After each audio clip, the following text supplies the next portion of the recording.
سلام دوستان عزیزم، امیدوارم حال دلتون عالی عالی باشه.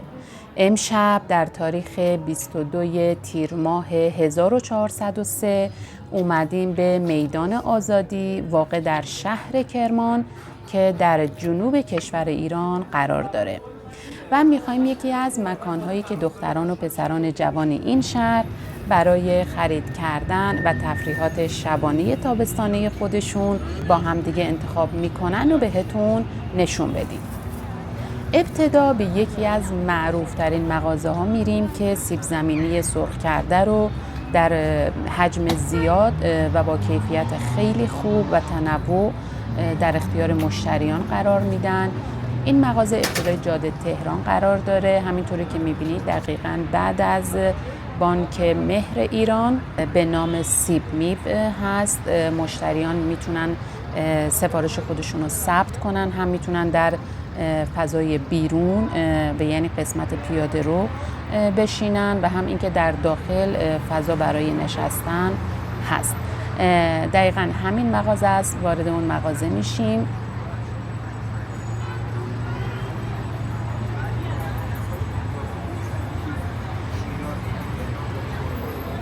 دوستان عزیزم، حتما آدرس این مغازه رو داخل دیسکریپشن ویدیو براتون قرار خواهم داد.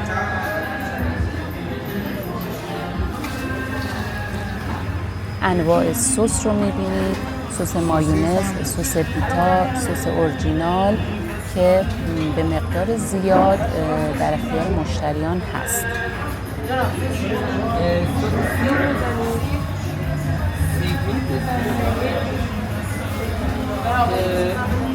اورجینال بهتره یا پیتا؟ اورجینال.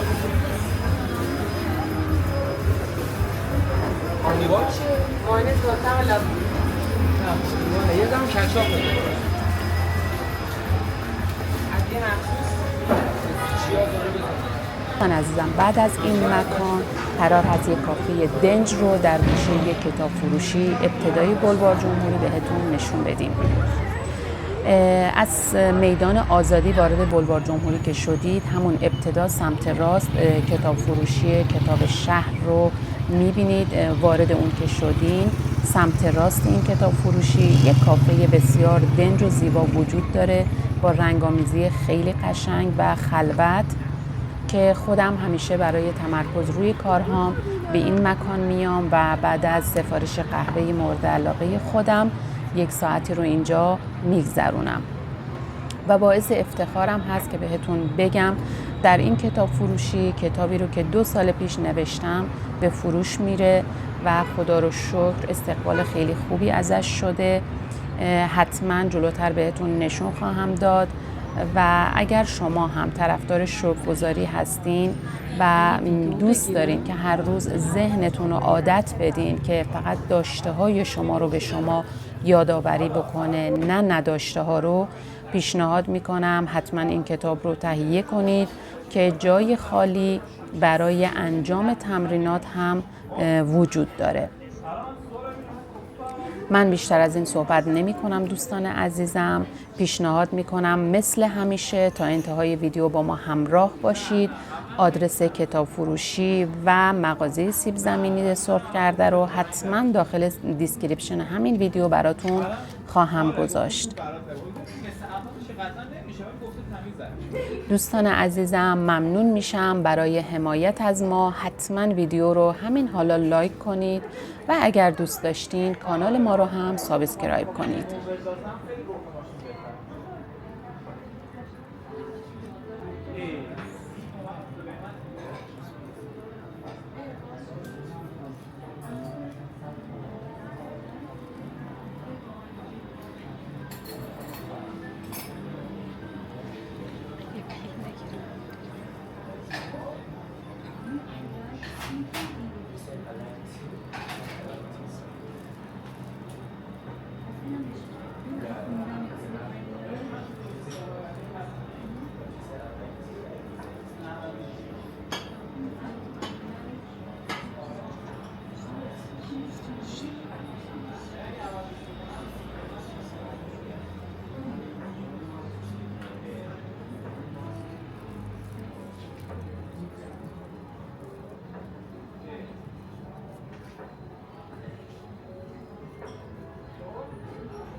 غذا بود